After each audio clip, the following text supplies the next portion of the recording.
Mr. Lyndon, will you take your ground? Stanley treated sound the same way as he treated picture. Just like composing a picture for Stanley, it was like you compose that track and you give everything the value that you need to have to give it a sort of a warmth or a coldness or danger or a sense of peace, because sound was terribly important to him.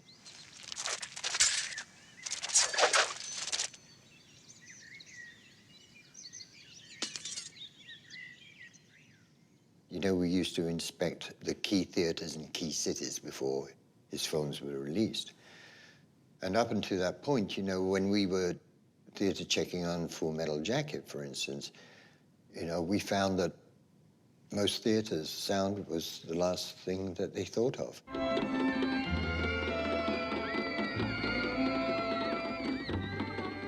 In some theaters, they just had one channel, you know, or they said, oh, we don't worry about, you know, if the right speaker blew and we just, you know, got it changed. Or so all those reasons governed his sense, which said, better a good mono track coming through the speakers in a theater. So Stanley had always wanted to do something about that. Left, ready, left, right, left.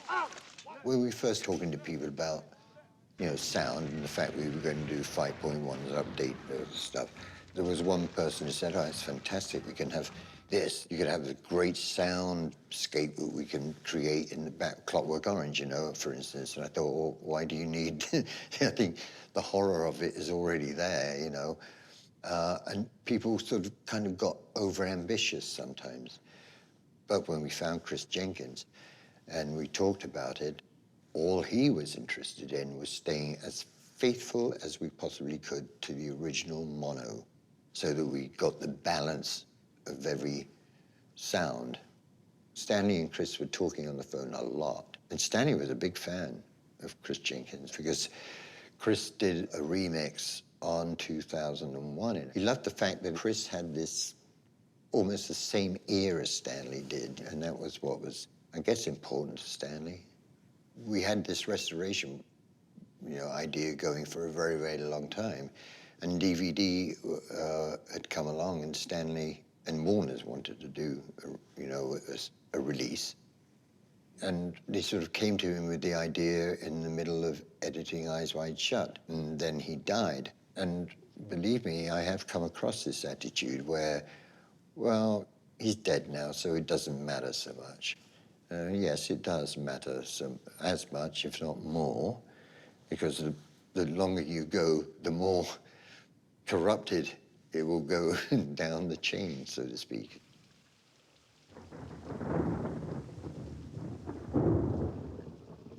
So who's Bluff?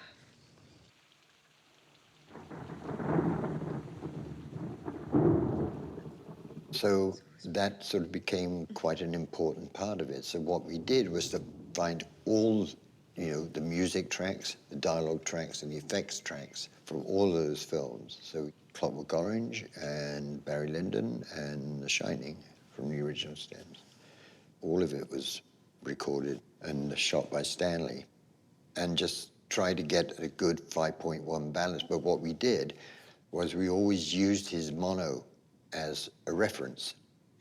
So we didn't want, you know, suddenly a sound to start punching through that hadn't been punched through in the mono.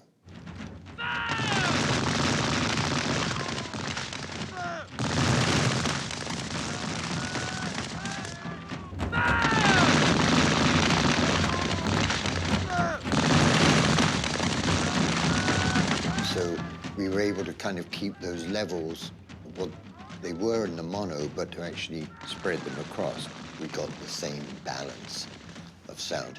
Bass didn't take over, you know, the treble, the middle range wasn't dominant in any way. It was all a good mix, which is what that word means. 3.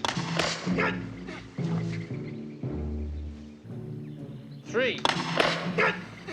When we did the restorations, the reason why we put it into 5.1 was each and every single component is, first of all, It's clearer, it's cleaner. You're hearing it for its own value inside, other sounds and stuff and dialogue and what have you. Also er ist der junge Mann, den mir Sie befohlen hat. Jawohl, Euer Gnaden. Hier sind meine Zeugnisse. Also er ist der junge Mann, den mir Sie befohlen hat. Jawohl, Euer Gnaden.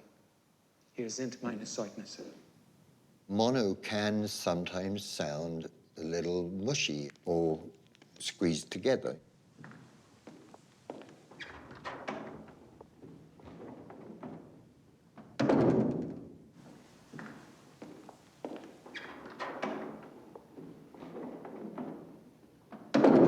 And Stanley, he just wanted a cleanliness, no distraction. And of course, in Barry Lyndon, there's things like bird song and distant kind of skyline sounds.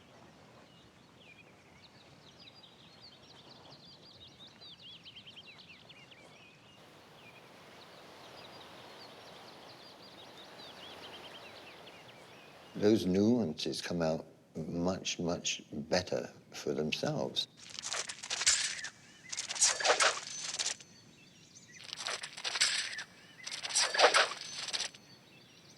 The way Stanley sort of thought about the sound on Barry Lyndon, for instance, was very much, he wanted that feeling of envelopment. You know, these people were cocooned in this world. You wish to see me, madam? For instance, inside the room where his mother is telling Reverend Runt to pack his bags and go is very, very quiet, but it was mostly room atmosphere, you know, and you could hear it and feel it, you know, and it was punctuated by this clock. Reverend Runt, I need not tell you that the recent tragedy to this family has made the services of a tutor no longer required at Castle Hackton. Reverend Runt, I need not tell you that the recent tragedy to this family has made the services of a tutor no longer required at Castle Hackton. It just signaled the tension between the mother and Reverend Runt. You have much more freedom to do that when you're working in components rather than just an overall way of getting what you want as close as you can possibly get it. When you think of, you know, direction of sound, like, for instance, Barry Lyndon, when you hear the sound of a coach and horses, you can hear in the mono it's just coming out at you straight, but it do have a real slight kind of fade in with it.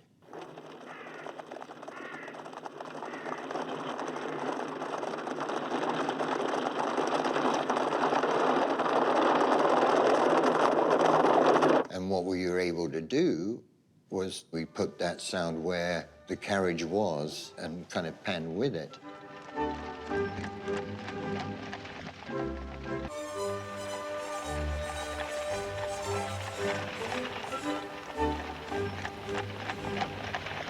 But that was the kind of only kind of stuff that we did, which is not an unnormal, you know, way of doing it, but never, ever kind of making it a singular, important, self-important thing. When I was doing all the upgrades from the, you know, from the Kubrick collection, I mean, I believed in that kind of integrity. So for me, it's kind of, it's love and deep respect for this person I worked for. Then prepare to fight. Well, if you count sort of the years I actually did work after he died, I mean, you're talking 30 plus years. I mean, it's more than a third of my life. It was, you know, I've got to say, an honor.